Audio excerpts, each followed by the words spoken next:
Hey everyone, Tony Winston here for Jazz Piano College. Going to do a little bit of a workout on improv over a 2-5-1.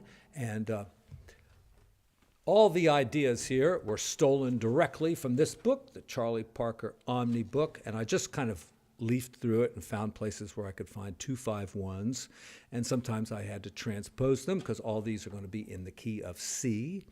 And sometimes, it would be like the 2 and the 5 chord in the same measure with a lot of 16th notes. So I just changed it to 8th notes. And so what we have, a measure of D minor, a measure of G7, and, ending usually with a solid note there on C major 7th. Though sometimes the line continued on, but I just ended it there. So this is the first one. It comes from page 7 of that. If you have that book, that comes from page 7. Here's one. And, I'm going to analyze this. So let's analyze it first. Just coming down the chord tone there. All right. I don't know. I always think of Jackie Gleason. How sweet it is. So anyway, got sidetracked. So those are just passing tones. You're allowed to do that, So right there, he's kind of like on a G suspended, or still thinking D minor maybe. So right there, that's kind of some altered sounds there. And, this stuff doesn't, I guess, when you learn this in college or something, you do like 8 notes in D, and then maybe 8 notes with the diminished scale, and end like that. But, when you listen to the greats, they don't seem to really do licks like that. They seem to, go for really good melody, and this is a great melody.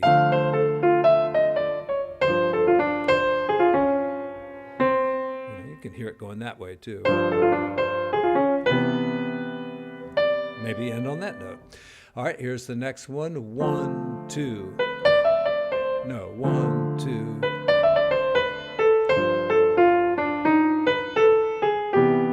All right, so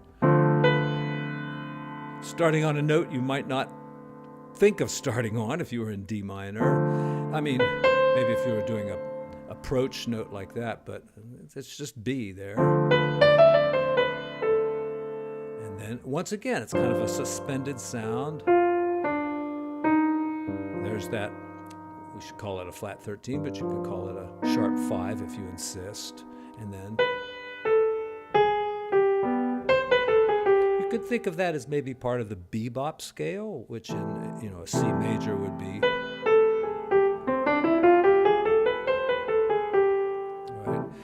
Barry Harris calls that like the diminished 6th scale or something like that. I don't know.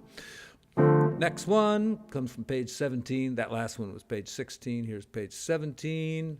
1.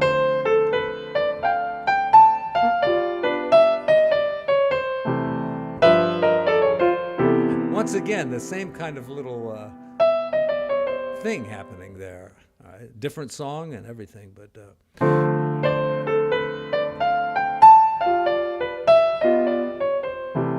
So, you could practice rootless voicings with these and do it like that. Or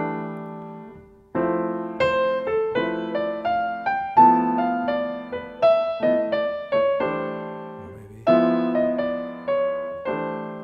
either one. All right, on to page 18. I don't know what song it was. We've got some quarter note triplets.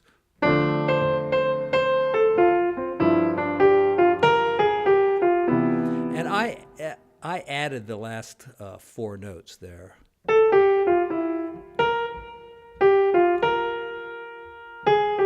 That's supposed to be an A flat. Let me fix that. All right. Let's do it again. 2, 3, 4. Da, da, da, da. Let's do some rootless voicings on it.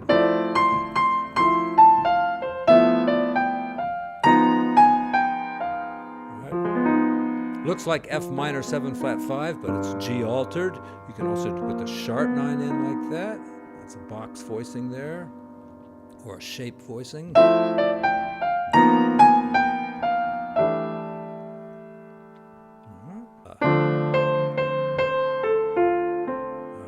Here, that's simple enough, just outlining the D minor chord basically there, and we have now you could think of this as like a beginning of a diminished thing, because on G7th, if you're going to use the diminished scale, you have the 5th, 6th, flat 7 root like that. So that's a common pattern to go that, or well, it's just transposing it up by minor thirds. All right, so the idea, of course, is not to take these riffs and play them exactly, but to use them to learn from and then create your own riffs, using kind of the same technique.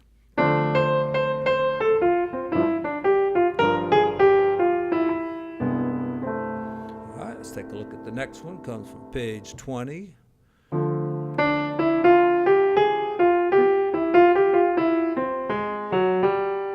right, this is very interesting here.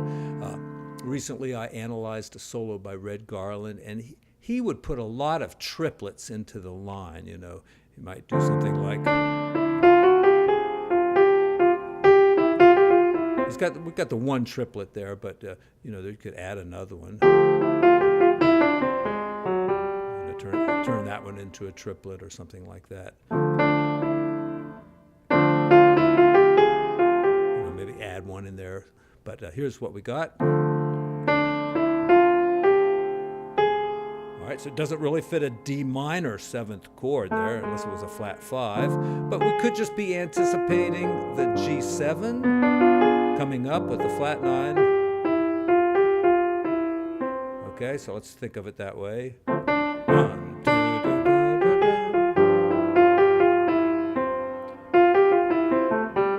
Of a G suspended there maybe, or just thinking in the key of C. That's really what it is, right? That sounds like C, but he's doing it on G. We're going to C, and then an enclosure.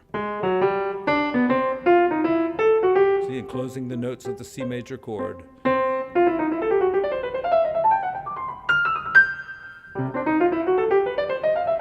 That's a Chopin riff there.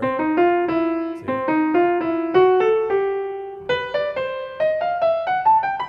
Comes from Etude number 8, near the end.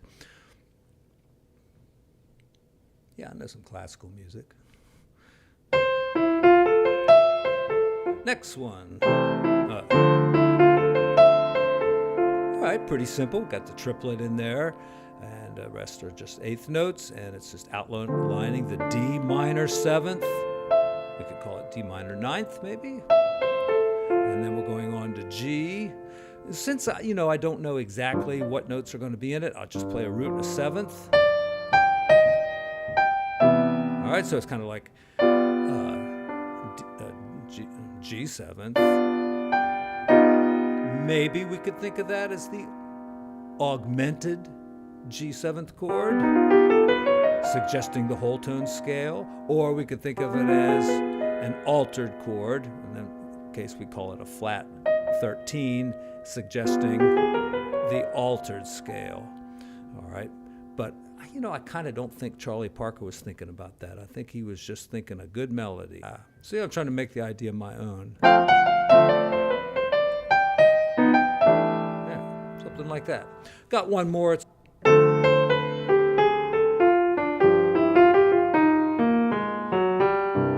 It's a good one. Let's check it out. All right, so just a little approach tone right there. So he's kind of doing a pattern. Is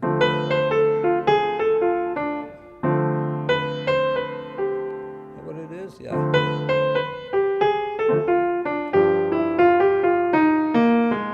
All right, there's a true altered chord. It's got the flat 9. the sharp 9, and the flat 13. Don't you dare call it a sharp 5. Not if Ted Howell's watching. All right.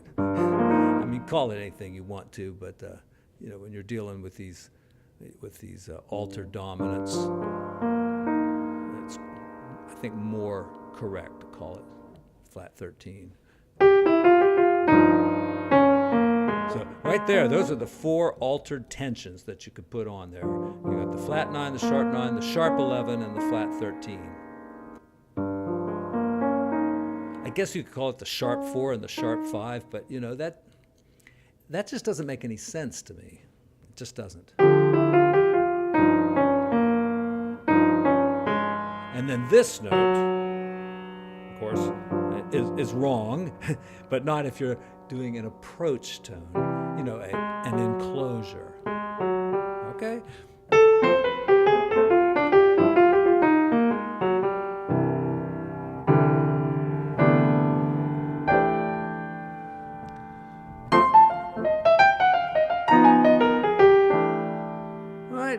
Now, I've never played that riff before in my life, but just, you know, kind of feeling my way through these last 6 or 7 riffs, that one just came out of my fingers. Folks, I don't know what I would do without the support I'm getting over there on Patreon. I really thank my Patreon subscribers a lot, and all the other folks that support the channel in one way or another. I deeply appreciate your contributions. Thanks, everyone. Have a great day. I'll see you again soon. Keep the requests coming, by the way. I've got a short list of things I'm going to do, but if I haven't covered your request yet, you know, remind me about it or make a fresh request, and I'll be happy to give it a go.